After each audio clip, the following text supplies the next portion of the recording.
Assalamualaikum warahmatullahi wabarakatuh. Saya Azizah Dwi Ranti, kelompok 11, mata kuliah Filsafat Pendidikan, dosen pengampu Bapak Muhammad Jaidi MPD. Baiklah, saya akan menjelaskan tentang A. Konsep pendidikan menurut para pemikir pendidikan dunia. Pemikiran pendidikan menurut Ivan Illich. Ivan Illich yang dilahirkan di Wina pada tahun 1926 adalah tokoh pendidikan yang kontroversial dengan ide-ide pembebasan tentang persekolahan, sehingga dikelompokkan sebagai pemikir humanis radikal. Ia termasuk orang yang mempunyai kepribadian yang langka, kegembiraan yang besar, wawasan luas, dan daya cipta yang subur. Seluruh pemikirannya didasarkan perhatiannya terhadap penyempurnaan manusia secara fisik, secara rohani, dan secara intelektual. Tujuan pendidikan menurut Ivan Illich. Menurut Ivan Illich, sistem pendidikan yang baik dan membebaskan harus mempunyai 3 tujuan, yaitu 1. Pendidikan harus memberi kesempatan kepada semua orang untuk bebas dan mudah memperoleh sumber belajar setiap saat. 2. Pendidikan harus mengizinkan semua orang yang ingin memberikan pengetahuan mereka kepada orang lain. 3. Menjamin tersedianya masukan umum yang berkenan bagi pendidikan. Dari 3 tujuan di atas, disimpulkan bahwa tujuan pendidikan bagi Ivan Illich adalah terjaminnya kebebasan seseorang memberikan ilmu dan mendapatkan ilmu, karena memperoleh pendidikan dan ilmu adalah hak dari setiap warga negara dimanapun. Kebebasan dalam pendidikan. Untuk lebih konkretnya, ide-ide pembahasan Ivan Illich dalam dunia pendidikan tertuju pada sasaran-sasaran sebagai berikut. Pertama, untuk membebaskan akses pada barang-barang dengan menghapus kontrol yang dipegang oleh lembaga atas nilai-nilai pendidikan mereka. Kedua, untuk membebaskan usaha, membagikan keterampilan dan menjamin kebebasan. Ketiga, untuk membebaskan sumber-sumber daya yang kritis dan kreatif yang dimiliki rakyat dengan mengembalikan kepada masing-masing orang. Dan yang keempat, untuk membebaskan individu dari kewajiban menggantungkan harapan pada jasa. Dan poin-poin di atas disimpulkan bahwa Ivan Illich mencoba membebaskan masyarakat dari anggapan tentang sekolah sebagai sarana satu-satunya memperoleh pendidikan. Akan tetapi, ilmu pengetahuan bagi Ivan Illich tidak hanya diperoleh dari sekolah, tetapi dapat diperoleh dari luar sekolah seperti lingkungan dan alam. Demokrasi pendidikan menurut Ivan Illich. Dalam tataran demokrasi, memperoleh pendidikan karena kondisi objektif masyarakat saat itu telah mengalami diskriminasi dalam memperoleh pendidikan. Kurikulum tersembunyi dan alternatif persekolahan.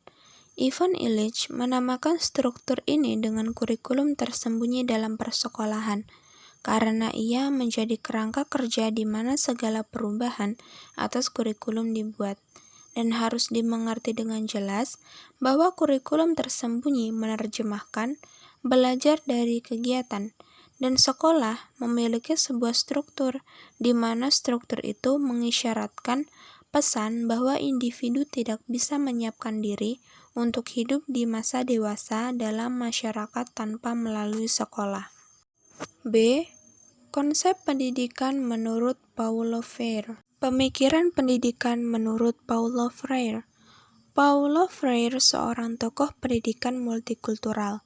Ia merupakan putra Brazil yang lahir pada tanggal 19 September 1921 tepatnya di daerah Recife sebelah timur laut Brazil. Ia tidak hanya seorang yang kontroversial dengan metode pendidikan revolusinya, namun juga sosok yang sulit diterka. Perkembangan ide-ide kependidikannya dari tiap tahap kehidupan dan tiap pekerjaan yang dilakoninya cukup menjadikan ia seorang pembebas pejuang dunia ketiga yang sulit ditebak. Pemikir kependidikan selalu mencerminkan nada gugatan, protes, dan bentrok serta terhadap segala bentuk pendidikan yang mencabut manusia dari kesadarannya. Pendidikan pembebasan Paulo Freire. Menurut Paulo Freire, education as the practice of freedom. Pendidikan pembebasan adalah membuat mereka yang tertindas dan terbelenggu suatu keadaan menjadi suatu kemerdekaan, kemandirian, dan tak terikat atau terjerat dalam keadaan yang mendominasi dirinya, dan memanusiakan manusia atau proses humanisasi ini adalah gambaran manusia ideal bagi Freire. Humanisasi ini memerlukan manusia yang sadar akan diri dan dalam diri manusia itu diperoleh dengan kebebasan. Ide-ide yang membentuk filsafat kependidikan. Filsafat pendidikan Freire tidak pernah mengarah ke aliran manapun. Pikirannya banyak terinspirasi dari pengalaman hidupnya sehari-hari. Menurut Collins, pemikiran Freire terbentuk oleh 5 komponen klasik, yaitu 1. Personalisme, yaitu sebuah perspektif terhadap dunia yang optimis. 2. Fenomenologi, yaitu sebuah pendekatan filsafat berpusat pada analisis. 3. Eksistensialisme, yaitu manusia dipandang sebagai subjek kesadaran. 4. Marxisme, yaitu manusia adalah makhluk kreatif yang dengan hasrat dan kekuatannya. 5. Kristianitas, yaitu Freire lebih terpesona dengan masa depan yang harus diusahakan. Kontzitzek, tujuan pendidikan Paulo Freire. Kontzitzek, kebanggaan etnis atau aksi politik, dan ada juga yang menganggapnya penolakan terhadap penindasan.